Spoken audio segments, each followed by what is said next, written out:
வணக்கம். வணக்கம். பிரசாந்த் கிஷோர் பனையூர்ல விஜயை பார்த்து ஒரு 1 மணி நேரம் ஆலோசனை நடத்தியிருக்காரு.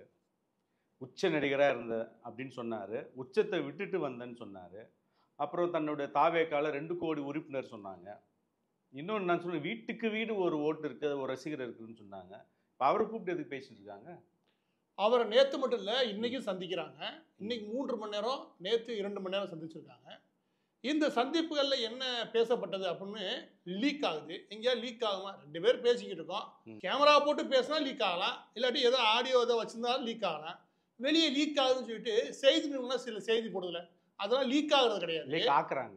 லீக் ஆக்குறாங்க. இல்லாட்டி இப்படி பேசப்பட்டது இப்படி ஒரு விஷயம்னு அவங்களே செய்தி நிறுவனங்களும் போட சொல்றது. இது என்ன மாதிரி போட சொல்றாங்க அப்படின்னா, பிரசாந்த் கிஷோர் என்ன சொல்லியிருக்காருன்னா 15% 20% ஓட்டு இருக்கான் இப்பயே விஜய்க்கு. அது அவர் டிராவல் பண்ண ஆரம்பிச்சாருன்னா கூடிரும் போங்க அப்படின்னு சொல்லாத குறையா ஊருக்குள்ள எல்லா பக்கட்டும் செய்தி நிறுவனங்களுக்கு நோட்ஸ் கொடுத்துருக்காங்க. அதோட சேர்த்து தமிழ்நாட்டில் இருக்கக்கூடிய எல்லா குடும்பங்களையும் ஒரு ஓட்டு கன்ஃபார்மா விஜய்க்கு இருக்கு. அதை வச்சு நம்மளால ஒரு மாற்றத்தை அங்கிருந்து தொடங்க முடியும் அப்படின்னு அவங்க பேசிக்கிட்டு இருந்தாலும், பின்னாடி சில விஷயங்கள் கூட்டணி சார்பாக அவர் பேசும்போது திருமாவளவன் நிச்சயம் தனக்கு வருவாரு அப்படின்னு விஜய் நம்பிக்கை தெரிவித்ததாகவும், அதை கூட்டி வர பொறுப்பு ஆதவ் அர்ஜுனா இருக்கார் இல்லையா, அவர் அதை மேற்கொள்றாரு. இதை முன்கூட்டியே திட்டமிட்டு தான் நகர்த்திருக்கோம் அப்படின்னு சொல்லப்பட்டதா நமக்கு செய்திகள் தெரிய வருது. இப்போ எனக்கு உடனே ஒரு விஷயம் எப்படின்னா, இந்த படம் ரிலீஸ் ஆன அன்னைக்கே ஃபர்ஸ்ட் நாளே பார்த்தீங்கன்னா அவங்க ஃபேன்ஸ் 300 கோடி கலெக்ஷன், 400 கோடி கலெக்ஷன் அந்த மாதிரி இருக்கு. 18%, ஆமா 20%. அதுல இருந்து வந்ததுனால என்ன ஆகுதுன்னா, அவங்களுக்கு எடுத்த எடுப்புல ஒரு ப்ரொமோஷன் தேவைப்படுது. எடுத்த எடுப்புல எனக்கு இவ்வளவு கிடைக்கும் அப்படின்னு சொல்லி ஒரு யூகத்தை கிளப்பி விடுறாங்க. அந்த யூகத்தை முதலாவது எங்கேருந்து கிளப்ப ஆரம்பிச்சாங்க அப்படின்னா லயோலா காலேஜ் வச்சு. அது ஒரு தற்குறித்தனமான ஒரு சர்வேன்னு வச்சுக்கோங்க. அந்த தற்குறித்தனமான சர்வேல என்ன சாம்பிளிங் தியரமே தெரியல. அதை வச்சு உனக்கு கிளப்பி விட்டானுங்க. கேட்டா 15% மேல ஓட்டு இருக்கு, 20% மேல ஓட்டு இருக்குன்னு. இந்த நிலைமையில நமக்கு அடிப்படையில் பிரசாந்த் கிஷோர் என்ன பேசினாரு, விஜய் என்ன பேசினான்றதை தாண்டி ஒரு நியாயமான கேள்வி எழுணும். அந்த கேள்வி நான் உங்கள்கிட்ட கேட்கிறேனே, பிரசாந்த் கிஷோருக்கு திமுக போன முறை கொடுத்த ஃபீஸ் எவ்வளவு? ஒரு 350 கோடி இருக்கும். 350 கோடி. இப்ப பிரசாந்த் கிஷோர் மாதிரி இன்னொரு ஐடியா பண்ணி ஒருத்தர் இருக்காரு. அவரு ஜான் ஆரோக்கியசாமி. அவரை என்கேஜ் பண்றதுக்கு சுமார் 100 கோடி ரூபாய் செலவு பண்றதா நமக்கு தெரிய வருது விஜய் அவர்கள். ஏற்கனவே ஜான் ஆரோக்கியசாமி அவங்க என்கேஜ் பண்ணிட்டாங்க. இப்ப பிரசாந்த் கிஷோரை கூப்பிட்டு பேசுறாருன்னா அன்னைக்கு ரேட்டுக்கு 350 கோடி. இன்னைக்கு ஒரு 500 கோடி கிட்ட வரும். ஓகே, 500 கோடி. குறைஞ்சபட்சம் 500 கோடி பிரசாந்த் கிஷோருக்கு. இந்த பக்கத்து ஜான் ஆரோக்கியசாமிக்கு ஒரு 100 கோடி. இந்த 2 பேருக்கே 600 கோடி ஆயிடுச்சு. சரியா? இந்த விவேக் சொல்லுவாரா, எனக்கு ஒரு விஷயம் தெரிஞ்சாகும். அது என்ன அப்படின்னா, விஜய் அவர்களுடைய சொத்து மதிப்பு என்ன ஒட்டுமொத்தமா? ஒரு 400 450 கோடி இருக்கும். 450 கோடி அவர் கணக்கு காட்டுறாரு. 450 கோடி கணக்கு காட்டுறது. ஆமா. இது சில பேர் என்னன்னா ஒரு படத்துக்கு 100 கோடி அப்படின்ற கணக்கெல்லாம் சொல்லுவாங்க. இல்ல அதுவும் நம்ம கேட்கலாம்ல. இப்ப கடைசியா ஒரு முதல்ல இருந்து நடிச்ச படத்தை விட்டுட்டா கூட கடைசியா ஒரு 10 15 படத்துக்கு அவங்க சொல்றாங்க 200 கோடி. நம்ம ஒரு 50 கோடி கணக்கு போட்டா கூட அதுவே ஒரு 1000 கோடி கிட்ட வந்திருக்கும். இல்லைங்க, நீங்க 100 கோடி, அதாவது 100 கோடின்றது சமீபத்தில் ஒரு 4 படம் தான் வச்சுக்கோங்க. அதுக்கு முன்னாடி படங்களே வச்சுக்கிட்டா கூட நீ ஒருத்தரோட நடிகருடைய 100 கோடி சம்பளத்துல டாக்ஸ் மட்டும் 50 கோடி போயிடும். ஏன்னா இங்க என்டர்டைன்மெண்ட் இல்லை, அதாவது பொழுதுபோக்கு மற்றும் கலை நிகழ்ச்சிகளுக்கான வரி இருக்குல்ல அதிகம், அவங்களுக்கு இருக்குல்ல அதிகம்.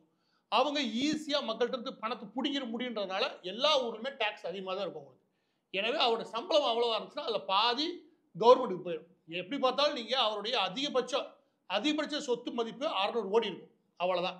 இந்த 600 கோடி சொத்து மதிப்புல நீங்க செலவினம் மட்டும் எப்படி உங்களுக்கு ஐடியா மணி தேர்தலில் உங்களுக்கு ஐடியா கொடுக்கறதுக்காக மட்டுமே நீங்க எவ்வளவு செலவு பண்றீங்க? 450 பிளஸ் 500 வச்சுங்க. இவருக்கு ஒரு 600 கோடி ரூபாய் செலவு பண்றீங்க. இந்த 600 கோடி எங்க இருந்து வருது? அதான் நானும் உங்களை கேட்கறேன், எங்க இருந்து வந்து? இந்த கேள்வி தான் எல்லாமே கேட்கறோம். இந்த 600 கோடி ரூபாய் உனக்கு எங்க இருந்து வருது? ஒரு 600 கோடி ரூபாயை திமுகவால் செலவழிக்க முடியுதுன்னா அவங்க இத்தனை ஆளுங்கட்சியாக இருந்து அதுல இருந்து சுருட்டி அதுல ஒரு பெரிய கிம்பலை வச்சிருந்து அதை சார்ந்த தொழிலதிபர்கள்ட்ட வசூல் பண்ணி அவங்களால செலவு பண்ண முடியும். இது அரசியல் கட்சிகளுக்கே இருக்கக்கூடிய பலம். பல காலமாக அவங்க இருக்காங்க.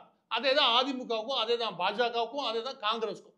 ஆளுங்கட்சியாக இருந்து அவங்களால உருவாக்கப்பட்ட கட்டாயம் வரக்கூடிய எடுத்தெடுப்ப உள்ள நுழையும் போது இவருக்கு 600 கோடி ரூபாய் எங்கேருந்து வருது? அந்த 600 கோடி வர வழி இல்லையா? அதோட நோக்கம் என்ன? நீங்க இந்த இடத்துல ஒரு கேள்வி எழுப்ப முடியும். 600 கோடி செலவு பண்ணிட்டு ஒருத்தர் அரசியலுக்கு வந்தா அவனோட நோக்கம் என்னவா இருக்க முடியும்? சம்பாதிக்கணும் தான் நோக்கம். ஆனா தன்னுடைய காசு செலவழிக்கல. அவர் யாரு? விஜய் அவர்கள் நிச்சயமாக தன்னுடைய காசு செலவழிக்கல. அவர் வேற ஒருத்தருடைய காசு செலவு பண்றானா? செலவு பண்றவங்க அப்ப செலவு பண்றதுக்கு ஒரு நோக்கம் இருக்கும்ல. அவனுக்கு என்ன நோக்கமா இருக்க முடியும்? 600 கோடிக்கு ஒருத்தன் ஃப்ரீயா எப்படி கொடுப்பான்? 600 கோடி ரூபாய்க்கு ஒருத்தன் வரானா அந்த இடத்துல ஏதோ ஒரு லாப நோக்கத்தோட அவன் வரான், நிச்சயமாக வர முடியும். கண்டிப்பா. அந்த 600 கோடியை செலவு பண்ணக்கூடிய ஆப்ஷன் யார்கிட்ட இருக்கு? நான் முதலாவது இந்த 600 கோடியை வச்சு அவன் என்ன ஆதாயம் பண்ற முன்னாடி அந்த 600 கோடி கொடுக்குறவன் யாரும் தெரிஞ்சு வச்சுக்கவேன். அந்த 600 கோடியை வச்சுட்டு அவன் என்ன யோசிக்க முடியும், நம்மளால புரிஞ்சுக்க முடியும். 600 கோடியை கொடுக்கறதுக்கான வலிமை இருக்கக்கூடிய ஒரு நபர் வச்சுக்கவேன். ஒரு சில நபர் அவர் சுற்றி இருக்கிறப்பன்னா முதலாவது லாட்டரி மார்க்கெட். ஏன்னா ஆதோ அர்ஜுன் வந்திருக்காரு, நான் தாராளமா 600 கோடி 700 கோடி அவரால் கொடுக்க முடியும். அது எல்லாமே யாரோட படம்? லாட்டரி சீட்டு வித்து இந்த மக்களை நாசம் பண்ணி நடுத்தருவுக்கு கொண்டு வந்து பல குடும்பங்களை அனாதையா விட்டு தற்கொலைக்கு தள்ளுன லாட்டரி மார்ட்டினோட குடும்பம். இந்த மாதிரி ஒரு காசை எடுத்துட்டு நீ தேர்தலுக்குள்ள நுழைஞ்சேன்னா முதலாவது கேள்வி நாக்கம் கொடுக்குற மாதிரி கேட்க மாட்டாங்களா? ஏன்னா 1996 ஆரம்பிச்சு 2001 வரைக்கும் தமிழ்நாட்டுக்குள்ள நடந்த இந்த லாட்டரியால் போலி லாட்டரி விற்கிறத கூட தப்பு சொல்ல மாட்டேன், போலி லாட்டரி வித்து இந்த ஊரையே கொள்ளையில போட்ட கும்பல் அந்த கும்பல். அந்த கொள்ளையடிச்ச காசை எடுத்துக்கிட்டு இன்னைக்கு நீ அரசியல்ல சுத்தம் பண்ண போற வரேன் அப்படின்னு சொல்லி நீ வந்தேன்னா நீ எவ்வளவு அயோக்கிய அப்படி எல்லாரும் கேட்பான் இல்லையா? முதலாவது லாட்டரி மார்க்கெட் இல்லைன்னு வச்சுக்கவேன். இருக்கு கத்தோலிக் சபைகள், சர்வதேச அளவில் இருக்கக்கூடிய கத்தோலிக் சபைகளுக்கு பொறுத்த வரைக்கும் இங்கே இந்தியாவில் அவங்களுக்கான கிறிஸ்தவ முதல்வர்களை உருவாக்குறதுக்கு தீவிரமா இருக்காங்க. அதுல மிக முக்கியமான எடுத்துக்காட்டு அவருக்கு தீவிரமா வேலை பார்த்தது எல்லாமே கத்தோலிக் சபையை சேர்ந்த நபர்கள் தான். அவர் போடுற சட்டப்பேண்டை அப்படியே காப்பி அடிச்சு இவர் போட்டிருக்காரு. அதே மாதிரி நான் அரசியலை முன்னெடுக்கிறதா இவர் முயற்சி பண்றான்னு வச்சுக்கோங்க.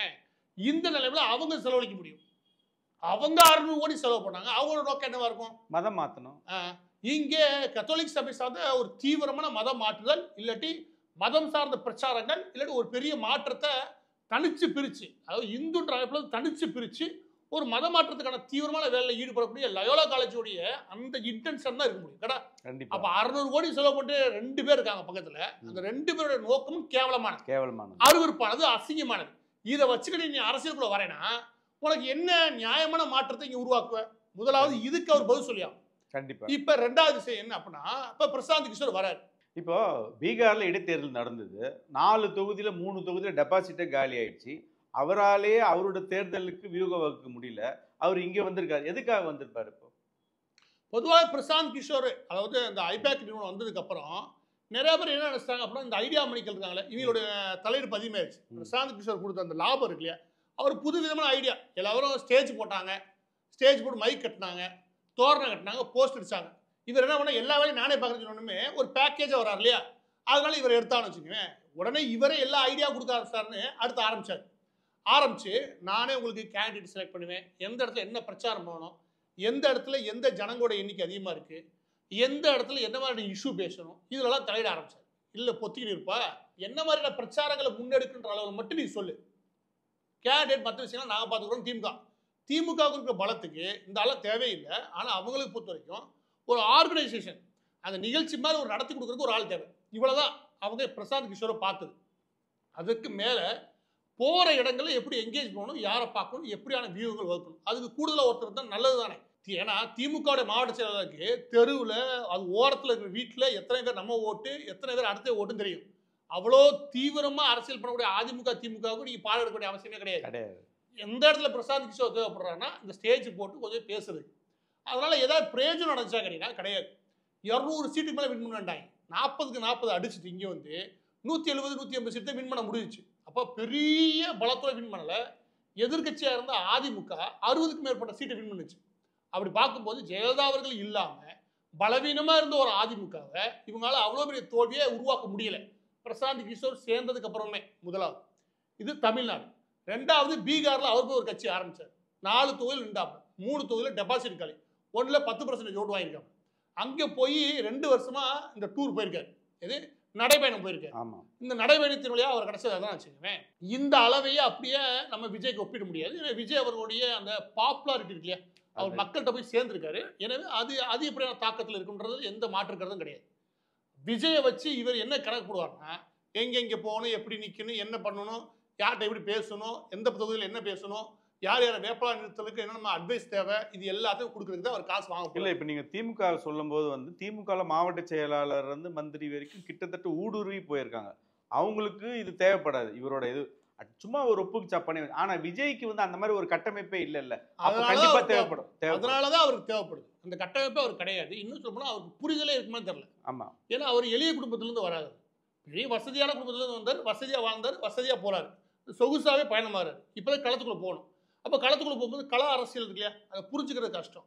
இப்போ என்ன நடக்குது அப்படின்னா, அரசியலை பொறுத்த வரைக்கும், அதாவது விஜய் அவரோட அரசியலை பொறுத்த வரைக்கும், தனக்கு சினிமாவை பொறுத்த வரைக்கும் ஒரு ஸ்கிரிப்டை செலக்ட் பண்ண முடிஞ்சிச்சு. அது எப்படி கொண்டு போகணும்னு அவர் தெரிஞ்சது. இதில் ஒரு ஸ்கிரிப்ட் தேவை. ஸ்கிரிப்டை எக்ஸிக்யூட் பண்ணுறதுக்கு ஒரு டேரக்டர் தேவை. அப்போ பிரசாந்த் கிஷோர், ஜான் ஆரோக்கியசாமி அந்த இடத்துல தான் தேவைப்படுறாங்க. அதாவது நான் உள்ளே போகிறேன், எனக்கு நடிக்க ஓரளவுக்கு வரும், நீங்கள் விஷயத்தை சொன்னீங்கன்னா அப்படி கால் பண்ணி போய் ஒப்பிச்சிருக்கேன். இந்த நிலைமையில் அவரை டேரக்டராக தான் பார்க்குறாரு. ஒரு டேரக்டர் மாதிரி ஒரு படத்தில் என்ன பொசிஷனோ அந்த மாதிரி ஒரு பொசிஷனை வச்சுக்கிட்டு தனக்கு 1க்கு 2 டேரக்டரை வச்சுக்கிட்டு படத்தை இயக்கிற மாதிரி இதை இயக்கலாம்னு முடிவு பண்ணியிருக்காரு. அதுக்கு அவர் ஸ்பெண்ட் பண்ணுற தொகை 600 கோடின்றது அவரான நோக்கம் இருக்குல்ல, அது பெரிய கேள்விக்குறியாகும். இதில் விஷயம் என்ன அப்படின்னா, இதில் வேட்பாளர்கள் உள்ளே கொண்டு வராங்களே, இந்த வேட்பாளர்களை தேர்வு செய்யும் போது இந்த 600 கோடி ஃபீஸ் போயிடுச்சு.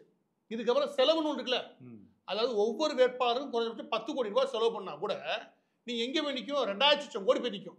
அந்த 2000 கோடி எவன் செலவழிப்பேன்? நீ 5 கோடி செலவு பண்ணா கூட 1000 கோடிக்கு மேலே, 1000 கோடி, அந்த 1000 கோடி எவன் செலவழிப்பேன்? ஒருவேளை சீமான் மாதிரி செலவு பண்ணாமல் நிற்பாரோ? செலவு பண்ணாமல் இது வரைக்கும் மாநாடு நடத்தினாரு. ஒரு மாநாடு இப்போ பாலிமர் டிவியில் 24 விஜய் விஜய் விஜய்னு ஓடுது. அதுக்கப்புறம் டிவிகளுக்குலாம் காசு கொடுக்குறாரு, 5 கோடி 10 கோடி. அந்த காசுலாம் எங்கேருந்து வருது? நான் கேட்குறேன். பாலிமர் டிவி நீ வெளியே வந்து வச்சுக்கவேன், பேண்ட் போட்டுட்டார், ஜட்டி போட்டுட்டார், இப்படிதான் போட்டு இருக்கு செய்தி இருக்கணும். ஏன்னா விஜய் அவங்க ட்விட்டர்ல செகண்ட் பிளேஸ்ல டிவிக்கு எப்பவுமே தவகா கட்சியை ஃபர்ஸ்ட் வச்சிருவான்னு வச்சுக்கவேன் பாலிமர் டிவி. ஏன்னா பாலிமர் டிவி ஒரு காலத்துல விஜயை போட்டு சாதிக்கிருந்தாங்க. இதுக்கு மேல சரண்டர் ஆகிறதா கரெக்ட் 2 பேரும் பேச்சுவார்த்தைக்கு முடிஞ்சு இன்னைக்கு பிரச்சாரம் நிறைய மாத்திருச்சு. இது செய்தி நிறுவனம் ஒரு பொண்ணு வச்சுக்கவேன். இப்போ செய்தி நிறுவனம்லாம் காசு எங்கேருந்து கொடுக்குற, அப்போ இன்ஃப்ளூயன்ஸ்ல எங்கேருந்து காசு கொடுக்குற, மற்ற நிர்வாகிகளை எங்கேருந்து நடத்துற, இது எல்லாம் பார்த்தா எக்ஸ்ட்ரா ஒரு 2000 கோடி தேவை. எல்லாம் கூட்டி கழிச்சா 2500 கோடி 2600 கோடி ரூபாய் இந்த தேர்தலை சந்திக்க மட்டும் அவருக்கு தேவை. சரியா? அப்போ இந்த 2600 கோடி எங்கேருந்து வருது? 600 கோடி 700 கோடி லாட்டரி மாற்றி மீது இருக்கல எங்கேருந்து சாமி வருது? இந்த கேள்வியே ஒரு பூதாகரமான கேள்வி. இதுக்கு பின்னாடி ஒரு மர்ம தேசம் இருக்குது. கேட்டா அந்த மர்ம தேசத்தில் இருக்கக்கூடிய நபர்கள் இங்கே கொள்ளையடிக்க தவிர வேற என்ன பண்ண முடியும்? போட்ட காசை எடுக்கணும். போட்ட காசை என்ன பண்ணுவா? எனவே நேர்மையான அரசியலை பேசுகிறேன் அப்படின்னு சொல்லிட்டு இவர் கிளம்பி வந்து களத்தில் நின்றா வச்சுக்கோங்க. முதல் கேள்வியே பின்னாடி நிற்கிறான் பாரு லாட்டரி மாட்டின்னு, அவனை பற்றி பேசுகிறேன், நேர்மையை பற்றி பேசுகிறேன் சார். பின்னாடி ஒருத்தர் வச்சுக்கிட்டு நீ நேர்மையை பற்றி பேசுகிற பாரு, அது எவ்வளோ பெரிய கேள்வி கொடுத்து தெரியுமா அப்படின்னு மக்களே கேட்பான். இப்போ வந்து ராஜநாயகம் வந்து சொல்கிறாரு 18% 20% ஓட்டு இருக்கணும். அது வந்து நம்ம வந்து லயோலா காலேஜ் அப்படின்னு அப்படி ஒதுக்கி வச்சுட்டா கூட, இப்போ இவரும் அதே தான். பிரசாந்த் கிஷோர் இப்போ நேற்று என்ன சொல்லியிருக்காங்க, அதான் லீக் ஆயிருக்கு. புசி ஆனந்த் கிட்ட சொன்னதா அப்படின்ற மாதிரி லீக் பண்ணுங்க 18% 20. இப்போ நம்ம இதை இப்படி எடுத்துக்கலாம். ஒரு அண்ணாமலைக்கோ ஒரு சீமானுக்கோ மக்களிடம் அவ்வளவு அறிமுகம் இல்லாதவங்களுக்கே ஓட்டு இருக்குன்னும் போது, இப்போ விஜய்ன்றவர் அறிமுகமானவர், வீட்டுக்கு வீடு ஓட்டு இல்லைன்னா கூட அறிமுகமானவர்ல, அப்போ அவருக்கு ஓட்டு இருக்குன்றது நம்ம ஏற்றுக்கலாம் இல்லை? 2 பேரையும் கம்பேர் பண்ண முடியாது. இது பாஜக ஓட்டு வங்கின்றது RSS பின்புலத்தோடு இருக்கக்கூடிய விஷயங்கள். ஏன்னா தனிச்சு யார் போனாலுமே அங்கே ஓட்டு வாங்க முடியாது. சீமானை பொறுத்த வரைக்கும் அவர் தனிப்பட்ட நபராக அவருக்கான நம்பிக்கைக்காக விழுது ஓட்டு, அவரோட பிரச்சார பலத்தாலையும் அவர் முன்வைக்கக்கூடிய கருத்தியலுக்காக விழுந்த ஓட்டு. ஏன்னா இதெல்லாம் ஒரு ஓரமாயிடுது. இதையெல்லாம் விட அதிகமாக அவர் ஓட்டு வாங்குவாரா அப்படின்னா, நீங்கள் முதலாவது ஒரு விஷயம் புரிஞ்சுக்கணும். பிடிக்கிறது வேற, ஓட்டு போடுறதுன்ற வேற. இங்கே ஓட்டை தீர்மானிக்கக்கூடிய சக்தி எல்லாமே அந்தந்த குடும்ப தலைவர்கள் தான் பெரும்பாலும் அந்த வீட்டில் இருக்கக்கூடிய அப்பாக்கள் என்ன சொல்கிறாங்களோ அதை தான் ஓட்டாக மாறும். அந்த அப்பாக்கள் என்ன சொல்கிறாங்களோ அதை கேட்டு போதான் தன்னோட பிள்ளைகள் ஓட்டு போடுறாங்க. பிள்ளைகள் சொல்கிறத கேட்டு அப்பாக்கள் ஓட்டு போடுறாங்கன்னு வச்சுக்கவேன், அது 1% நடந்தாலே பெருசு. நம்ம ஊரை பொறுத்த வரைக்கும் இதுதான் யதார்த்தமான உண்மை. ஏன்னா நீங்கள் யாருக்கு ரசிகர் இருக்குன்றது முக்கியம் கிடையாது. அந்த ஓட்டை தீர்மானிக்கக்கூடிய சக்தி அந்த குடும்பத்தில் யார், அந்த ஓட்டை மாற்றக்கூடிய சக்தி யாருக்கு இருக்கு, இதுதான் ரொம்ப முக்கியமான கேள்வி. அந்த ஓட்டா மாற்றக்கூடிய சக்தி இருக்கக்கூடிய நபர்களை உங்களுக்கு பிடிச்சிருக்கா, அந்த பிடிச்சிருக்கான்ற கேள்விக்கு தான் உங்களுக்கு பாஜகவுக்கும் சீமானுக்கும் இருக்கக்கூடிய ஓட்டு. அது பிடிச்சிருக்கு, அது ஓட்டா மாறும். இங்கே இருக்கிறது ரசிகர் பட்டம். உங்கள்கிட்ட ஒரு கருத்தியல் ரீதியான விஷயங்கள் ஏதாவது இருக்கா, எண் சார்ந்த பிரச்சனைகளுக்கு ஏதாவது தீர்வு இருக்கா, சமூக பிரச்சனைகள் ஏதாவது தீர்வு இருக்கா, சோசியல் எக்கனாமிக்கல் இஷ்யூஸில் உங்கள்கிட்ட என்ன மாதிரியான பார்வை இருக்குது, இது எல்லாத்தையும் ரொம்ப தீவிரமாக ஆய்வு பண்ணலாம். ஆனால் மேலோட்டமாவது ஒரு சாமானிய மக்கள் கவனிக்க தான் செய்வோம். நேற்று வரைக்கும் திமுக இல்லை அதிமுக, இதை தாண்டி நாம் தமிழர், அதுக்கப்புறம் பாஜக, காங்கிரஸ்னு ஓட்டு போட்டுருந்தேன். இவன் ஆல்ரெடி ஓட்டு போட்டால் மாற்றி ஓட்டு போட வைக்கிறதுக்கு நீங்கள் எவ்வளோ சிரமப்படணும் தெரியுமா? அவ்வளோ இன்னைக்கும் மாற்றம் வேணும்னு கேட்டீங்கன்னு வச்சுக்கவேன், 80% மாற்றம் வேணும் சொல்லியா. ஆனால் திமுக அதிமுக மாற்றி ஓட்டு போட காரணம் அந்த ஓட்டு போட்டு பழகினது இருக்கு இல்லையா, அதை மாற்றி இன்னொரு இடத்துல ஓட்டு போட வைக்கிறதுக்கு பாருங்க, இன்னொரு சின்னத்தில் அதில் இருக்க ஒரு பெரும் இடர்பாடான விஷயம். இவரை பொறுத்த வரைக்கும் நல்ல விஷயம் என்னன்னா, ஒரு சின்ன அறிவிச்சா போய் சேர்ந்துடும். ஏன்னா சினிமா பிரபலங்களுக்கே இருக்கக்கூடிய விஷயம், சின்னவெல்லாம் போய் சேர்ந்துடும். ஆனால் அதை ஓட்டாக மாற்ற முடியுமான்றதான் இங்கே சிக்கலே. அவள் கள அரசியலுக்குள்ள வரும்போது அதை எதிர்கொள்வாங்களா? அதில் வைக்கிற குற்றச்சாட்டுகள் இப்போ எடுத்துக்காட்டு சொல்கிறேன். அவரோட கொள்கை தலைவர் யாரு? ஈவே ராமசாமி. பெரிய அந்த ஆளை புரட்டி போட்டு எடுத்துருக்காங்க. அவரால் பேச முடியுதா? இல்ல. பேசினா வச்சுக்க பேக் ஃபயர் ஆகும். ஏன்னா நீ என்ன சொல்ற? தமிழே சொல்லிட்டு வர. தமிழ் சனியும் சொன்னவனை வச்சுட்டு நீ எப்படி தமிழ் சொல்லிட்டு வரேன்னு கேட்பாங்க. கரெக்டா? ஆமா. தமிழ் அழியணும்னு சொன்னவன் தமிழே இருக்கவே கூடாதுன்னு சொன்ன ஒருத்தனை எப்படா நீ தலைவலா வச்சுட்டு வர அப்படின்ற கேள்வி அடிபட்டு போகும். எனவே இவரால் என்ன மாதிரியான கொள்கைகளை முன்வைக்க போறாரோ அதை வச்சு தான் நீ எடுத்துக்காட்டுக்கு நீ போய் பிரச்சாரம் பண்ண வச்சுக்கவேன். திடீர் புதுமுகம் அப்படின்னே வரவேற்பு இருக்கும். அதை ஒரு வருஷத்துல படிப்படியாக குறைச்சிடாங்க. எங்கேயா வாயை விடுவாப்புல விஜய் அதை வச்சு சாத்திரான்னு வச்சுக்கவேன் 2% 3% குறையும். ஏன்னா ஏதோ நல்ல இஷ்யூ எடுத்தா வச்சுக்கோ 1% கூடும். இதெல்லாம் மேலையும் மேலையும் போயிட்டு வர விஷயம். இது ஒரு ஸ்டேபிளான விஷயம் கிடையாது. இவர் கட்சி ஆரம்பிக்கிறது ரொம்ப முக்கியம். கட்டமைப்பு வேணும். நீங்க 2 பேருக்கு நல்லா கவனிச்சீங்கன்னா அதிமுக திமுக கட்டமைப்பு தான் அவங்களோட பலமே. சுமார் ஒரு 1.5 லட்சம் பேரை அவங்க நிர்வாகிகளை போட்டு வச்சிருக்காங்க. அந்த 1.5 லட்சம் பேருமே ருசி கண்டவங்க. அதாவது ஆட்சியில் இருந்து அந்த ஆட்சியினுடைய ருசி கண்டவங்க. அவங்களால ஏதாவது ஒரு டெண்டர் எடுத்திருப்பாங்க, ஏதாவது வேலை வாய்ப்பு கிடைச்சிருக்கும், ஏதோ ஒன்று பண்ணியிருப்பாங்க. எனவே இவங்க எல்லாரும் அந்த கட்சி உழைக்கிற காரணம் அந்த சித்தாந்தம் கிடையாது. இவங்க வெற்றி பெற்றது தான் நம்ம கட்சி நமக்கு ஏதாவது லாபம் கிடைக்கும் அப்படின்ற நோக்கம். இந்த நோக்கத்தோட வேலை பார்க்கக்கூடிய நபர்கள் எவ்வளோ இருப்பான்? கிடையாது. என்ன அவர் மீது பற்று உள்ள நபர்கள் வேலை பார்க்கலாமே தவிர, ஆனால் அதி தீவிரமாக வெற்றி பெறதுக்காக களத்துக்குள்ள அப்படியே தெரு தெருவாக உள்ள புகுந்து எல்லாத்தையும் ஓட்டா மாத்துறதுக்கான அந்த தேர்தல் யுக்தியோடான வேலை இருக்கு இல்லையா, அது ஈடுபாடாக செய்யக்கூடிய ஒரு கட்டமைப்பு அவர்கிட்ட கிடையாது. அவர்கிட்ட இருக்கிறது ஒரு பாப்புலாரிட்டி, அவருக்கான பிரபல பின்பம். அந்த பின்பத்தோட சேர்த்து நீங்க யார் தேவைன்னா அந்த களத்தில் அந்த பின்பத்தை பயன்படுத்தி ஓட்டா மாற்றக்கூடிய நபர்கள் தேவை. ஃபார் எக்ஸாம்பிள் சொல்றேன், விஜய் அவர்களும் சேர்ந்து ஒரு வேலுமணி போல கோயம்புத்தூர்லேருந்து ஒரு வேலுமணி போல ஒரு நபர் வர்றாரு. அவர் மேலே 1008 குற்றச்சாட்டு வைக்கலாம். ஆனால் களம் தெரிஞ்ச ஆளுக்கு இவர் பின்பத்தை வச்சு அங்கே ஓட்டா மாத்துறதுக்கான திறமை அவர்கிட்ட இருக்குன்னா இந்த 2 ஒர்க் ஆகும். இது 2ல எது ஒன்று இல்லைன்னா ஒர்க் ஆகாது. அதிமுக விஜய் கூட்டணி அந்த மாதிரி சொல்றீங்க? அதிமுக விஜய் கூட்டணி, ஐயோ அதிமுக விஜய் கூட்டணி இல்லைன்னு 2 பேருமே சொல்லிட்டாங்க. ஏன்னா இவர் தான் முதலமைச்சர் அவர் சொல்லியிருக்காரு. அவங்க எங்களோட தலைமை தான் அவங்க சொல்லிட்டாங்க. இது 2 பேரையும் சேர்க்கறதுக்கான புரோக்கர் வேலை பார்க்கக்கூடிய சவுக்கு 4 பேர் இருப்பாங்களே, அவங்களுக்கு வேணா தெரியலாமே தவிர இவங்க 2 சேர்க்கணும் வாய்ப்பு கிடையாது. எனக்கு தெரிஞ்சு திருமாவளவன் சேர்க்கணும் வாய்ப்பு உண்டு. ஏன்னா அது முன்கூட்டியே பேசி வச்சு தான் அவங்க நடந்துட்டு இருக்காங்க. விஜய் அவர்கள் கட்சியை பொறுத்த வரைக்கும் அவர் ஆட்சியில் பங்கு தரேன்னு வேற சொல்லியிருக்காரு போல இருக்குது. எனவே அதுக்கான நகர்வுகள் அவர் இருக்கார். திருமாவளவன் அது தெரியும் நமக்கு. எனவே அதிமுக கூட்டு போறாங்க அப்படின்றதுலாம் எனக்கு தெரிஞ்ச உண்மை கிடையாது. அது உண்மை இல்லைன்னு அவங்களும் சொல்லிட்டாங்க. அந்த மாதிரியான ஈடுபாடுல அவங்க இல்லவும் இல்லை. இங்க இருக்கிற பிரசாத் கிஷோர்லேருந்து யார் வந்தாலும் சரி, அவங்க சந்திக்க போகிற முதல் பிரச்சனை களத்தில் அதை ஓட்டா மாற்றுற அளவுக்கு உங்கள்கிட்ட மாவட்ட செயலாளர்கள், கிளை செயலாளர்கள் அந்த களத்தை நன்கு தெரிஞ்சு தேர்தல் பணி ஆற்றிய இல்லாட்டி தேர்தலை பற்றி வியூகம் தெரிஞ்ச நபர்கள் அந்த லோக்கல் களத்தில் யார் இருக்கா? இதுதான் கேள்வியே. உங்களோட பாப்புலாரிட்டி, உங்களோட பிரபலத்தன்மை இருக்குல்ல, அது மட்டுமே ஓட்டா மாற்றாது. அதையும் தாண்டி மக்களுக்கு ஓட்டு போகிறதுக்கு காரணம் தேவை. அதை ஓட்டா மாற்ற குத்த வைக்கிறதுக்கு அங்கே ஒரு நிர்வாகி தேவை. இந்த 2 கரெக்டாக ஜாயிண்டாகி உங்களோட சேர்ந்துச்சு வச்சுக்குவேன். நீங்கள் சொல்கிற மாதிரி ஒரு 18-20% முதல் தேர்தலே வாங்கலாம். இது எதுவுமே இல்லாத போது திருதுப்புன்னு நீங்கள் ஒரு 18-20% சொன்னால் அது என்ன மாதிரியான போக்கு? அப்போ இது ஒரு கேவலமான பிரச்சாரம் தவிர வேறு எதுவுமே கிடையாது. இப்போ நீங்கள் மாநாடு நடத்துறதுக்கு முன்னாடி அவருக்கு என்ன பேச்சு வரும், அவர் எப்படி பேசுவார், இப்படி கிட்டத்தட்ட எல்லாருமே, இப்போ நான் கூட அப்படி நினச்சேன் இவருக்கு என்ன பேசுவார். ஆனால் கிட்டத்தட்ட அது வெற்றியாக தான் எல்லாருமே சொன்னாங்க. ஆப்போசிட்டில் இருக்கிறவங்க கூட நல்லா பேசினார் சொன்னாங்க. இப்போ மார்ச்லேருந்து ஒரு பிரச்சாரம், அதாவது தமிழ்நாடு முழுக்க சுற்றுப்பயணம் போக போகிறார். அப்போ சுற்றுப்பயணம் போக கண்டிப்பாக பேசி தானே ஆகணும். அப்போ மக்களோட தொடர்பு கொள்ளும்போது அந்த ஓட்டு கூடுறதுக்கு வாய்ப்பு இருக்குல்ல? இல்லைங்க, முதல் தொடர்பில் நீ அவருடைய பயணங்களை ஆரம்பிக்கும் போது நிச்சயம் சொல்ல பாசிட்டிவாக இருக்கும். ஆனால் அது வரைக்கும் பொறுமையாக இருப்பான். திமுக அதிமுக எல்லா கட்சியும் நீ எங்கே தட்டுறீங்கன்றதை பொறுத்து தட்டி விழுகிற அந்த இடம் இருக்கு இல்லையா, அந்த இடத்துல ஆரம்பிப்பான் பிரச்சாரம். அந்த ஒன்றை வச்சு 1 மாதம் ஓட்டியான். நீங்கள் ஏதோ இடத்துல வாயை விட்டீங்கன்னு வச்சுங்க, அந்த இடத்துல இருந்து ஆரம்பிப்பான். நீங்கள் பண்ண பாசிட்டிவ் பிரச்சாரம் விட்டுருவாங்க. இங்கே நெகட்டிவ் பிரச்சாரம் தான் ரொம்ப முக்கியம். அதாவது எதிர்மறையான பிரச்சாரங்கள் தான் தேர்தலை பொறுத்த வரைக்கும் வழிவகுக்கும். திமுக காரன் என்ன செஞ்சேன்னு சொல்கிறேன், நீ சொல்லுங்க. திமுக காரன் இத்தனை நாளாக பிரச்சாரம் பண்ணுறான். என்னன்னு சொல்லி பிரச்சாரம் பண்ணுறான்? கருணாநிதி போல வந்து நான் ஆட்சி கொடுப்பேன் பிரச்சாரம் பண்ணுறானா? கருணாநிதி செஞ்ச சாதனையை வச்சு பிரச்சாரம் பண்ணிக்கிறான்? கிடையாது.